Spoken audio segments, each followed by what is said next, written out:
Tourism के लिहाज से ये प्रोजेक्ट बहुत अहम है। मैं पूरे देश को इस प्रोजेक्ट की बहुत बहुत बधाई देता हूं। साथियों, आज डॉक्टर बाबा साहब आम्बेडकर की जयंती भी है। मैं बाबा साहब को कोटि कोटि देशवासियों की ओर से श्रद्धांजलि अर्पित करता हूं। बीते दशक में हमारी सरकार ने जो नीतियां बनाई, जो निर्णय लिए, वो संविधान की गरिमा को पुनः स्थापित करने वाले रहे हैं।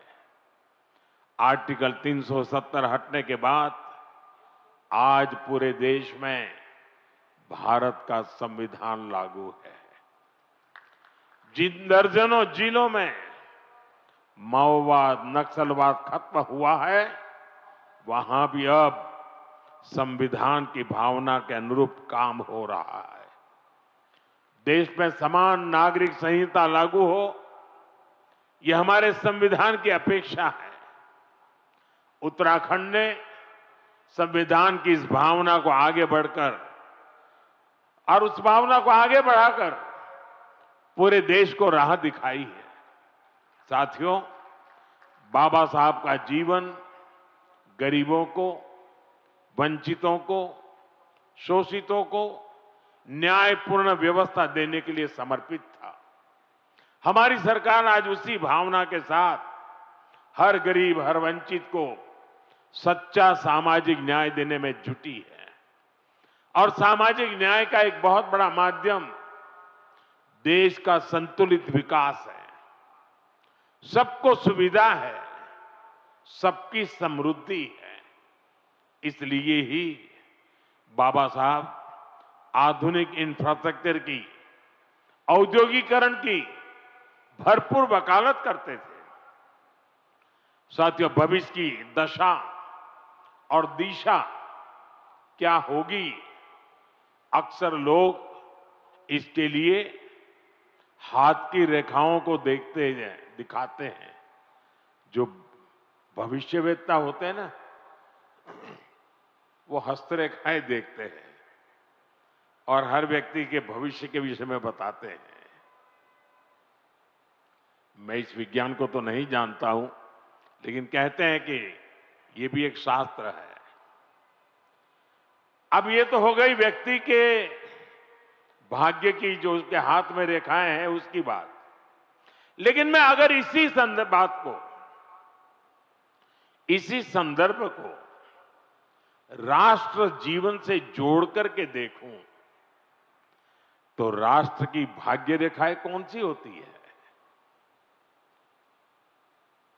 राष्ट्र की भाग्य रेखाएं ये हमारी सड़कें होती हैं, हमारे हाईवे होते हैं, हमारे एक्सप्रेस वे होते हैं, एयरवे, रेलवे, वाटरवे, ये हमारे राष्ट्र की भाग्य रेखाएं होती है।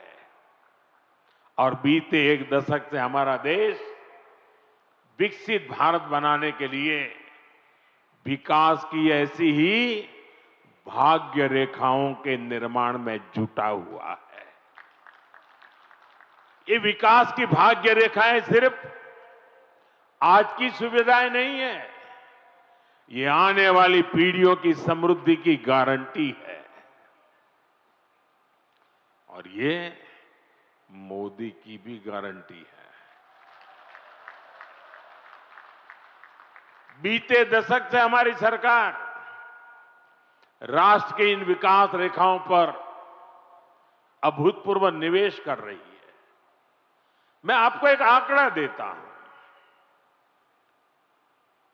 अभी नितिन जी ने बहुत सारे आंकड़े सिर्फ उत्तराखंड से संबंधित बताए आपको। देखिए, साल 2014 तक ऐसे इंफ्रास्ट्रक्चर के लिए साल में पूरे देश में 2 लाख करोड़ रुपए भी खर्च नहीं होते थे। ये मैं पूरे हिंदुस्तान की बात बताता हूं। 2 लाख करोड़ भी नहीं होते थे। आज ये 6 गुना अधिक 12 लाख करोड़ रुपए से भी ज्यादा हो चुका है। यहां उत्तराखंड में ही 2.25 लाख करोड़ रुपए से अधिक के इंफ्रास्ट्रक्चर प्रोजेक्ट पर काम जारी है। 2014 के पहले पूरे देश के लिए 2 लाख करोड़, आज अकेले उत्तराखंड के लिए 2.25 लाख करोड़ रुपया। कभी उत्तराखंड के गांवों में सड़क के इंतजार में पीढ़ियां बदल जाती थी। आज डबल इंजन सरकार के प्रयासों से अब सड़क गांव तक पहुंच रही है। जो गांव पहले वीरान पड़ गए थे वो फिर से जीवंत हो रहे हैं। 4 धाम महामार्ग परियोजना हो, रेल परियोजनाओं का विस्तार हो, केदारनाथ और हेमकुंड साहिब रोपवे हो, विकास की ये रेखाएं इस क्षेत्र के कोने कोने में जीवन की भी भाग्य रेखाएं बन रही है। साथियों, 21वीं सदी का भारत आज जिस स्पीड और जिस स्केल पर काम कर रहा है उसकी पूरी दुनिया चर्चा कर रही है। मैं आपको उत्तराखंड, पश्चिमी यूपी और दिल्ली का ही उदाहरण देता हूं। कुछ सप्ताह पहले ही दिल्ली मेट्रो का विस्तार हुआ, मेरठ में मेट्रो सेवा की शुरुआत हुई, दिल्ली मेरठ नमो भारत रेल देश को समर्पित की गई, नोएडा इंटरनेशनल एयरपोर्ट की शुरुआत हुई, हवाई जहाजों के लिए एमआरओ फैसिलिटी पर काम शुरू हुआ और आज देहरादून दिल्ली एक्सप्रेसवे शुरू हो रहा है। साथियों, इतने छोटे से रीजन में ये सब इतने कम समय में हो रहा है। कल्पना कीजिए देश में कितने बड़े पैमाने पर इंफ्रास्ट्रक्चर बन रहा है। और इसलिए मैं कहता हूं 21वीं सदी का भारत आधुनिक इंफ्रास्ट्रक्चर के जिस नए युग में प्रवेश कर रहा है वो अभूतपूर्व है, अकल्पनीय है। साथियों, आज भारत के अलग अलग हिस्सों को जोड़ने वाले अनेक इकोनॉमिक कॉरिडोर्स उस पर काम चल रहा है। जैसे Delhi Mumbai industrial corridor, Bengaluru Mumbai industrial corridor, east coast economic corridor, Amritsar Kolkata industrial corridor, ऐसे बहुत से इकोनॉमिक कॉरिडोर देश में बनाए जा रहे हैं। इकोनॉमिक कॉरिडोर प्रगति के नए द्वार है, गेटवे हैं, डोर है और इनसे उम्मीदों की डोर भी जुड़ी हुई है। इकोनॉमिक कॉरिडोर सड़क के अलावा नए नए व्यापार कारोबार का मार्ग बनाते हैं। फैक्ट्रियों के लिए, गोदामों के लिए पूरा नेटवर्क, उसका आधार तैयार करते हैं। साथियों, देहरादून दिल्ली इकोनॉमिक कॉरिडोर से भी इस पूरे क्षेत्र का कायाकल्प होने जा रहा है। पहला फायदा तो यह है कि इससे समय बचेगा, आना जाना सस्ता और तेज होगा, लोगों का पेट्रोल डीजल कम खर्च होगा, किराया भाड़ा कम होगा और दूसरा बड़ा फायदा रोजगार का होगा। अब इसके निर्माण में